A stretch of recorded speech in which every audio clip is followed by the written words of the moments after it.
لو انت لسه متخرج من ثانوي او لسه في ثانوية وهتتخرج قريب، وهيكون عندك قرار مصيري جدا ان انت تختار المجال اللي هتكمل فيه، المجال اللي تقريبا هتكمل حياتك كلها على الاقل 8 ساعات كل يوم، 5 ايام في الاسبوع او 6 ايام في الاسبوع بتعمل الحاجة دي.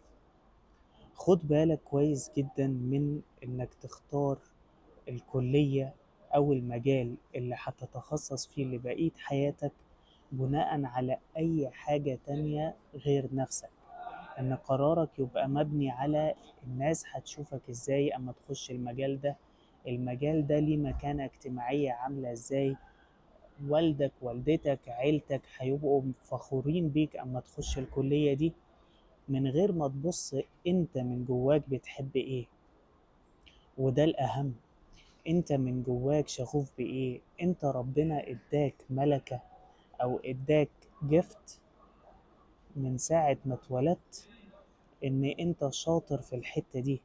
دور على المجال اللي يخليك بتعمل الحاجة اللي انت بتحبها، فبالنسبة لك ما يبقاش الشغل ده شغل، يبقى بالنسبة لك زي هواية، حاجة بتحب تعملها حتى لو مش هتاخد عليها فلوس.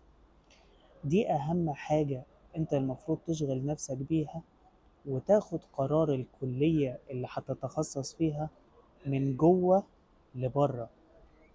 ايه مهاراتي، ايه الحاجات اللي انا بستمتع وانا بعملها، ايه العلوم اللي انا بحب اقرأ فيها، وايه العلوم اللي انا بحب اذاكر فيها. وهتلاقي ان في كل التخصصات وفي كل المجالات ايا كانت، في اشخاص وصلوا للقمة فيها. فما فيش كليات قمة وكليات تانية مش قمة. اختار الكلية اللي انت توصل للقمة فيها عشان بتحبها، عشان عندك شغف فيها، عشان ممكن تقضي ساعات كتيرة بتقرأ وبتتعلم وبتمارس الحاجة دي.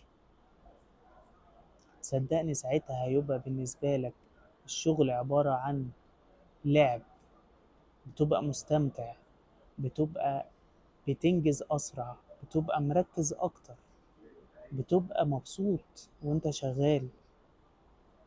اوعى تدور على الشغلانة اللي هي ترند دلوقتي، اللي هي كانت زمان مثلا كليات القمة، دلوقتي كليات تانية برضو الناس هتخليها كليات قمة عشان ترند، زي الذكاء الاصطناعي مثلا، او كمبيوتر ساينس، او اي حاجة من الحاجات دي. شوف انت بتحب ايه.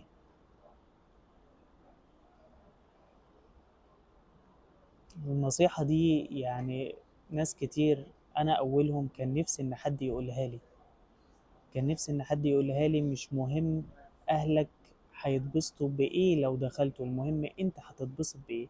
كده كده في الاخر الاهل اما تشوفك ناجح، اما تشوفك متمكن، اما يطمنوا عليك ايا كان الكلية اللي انت بتحبها او اللي اخترتها، ساعتها هم هيكونوا مبسوطين.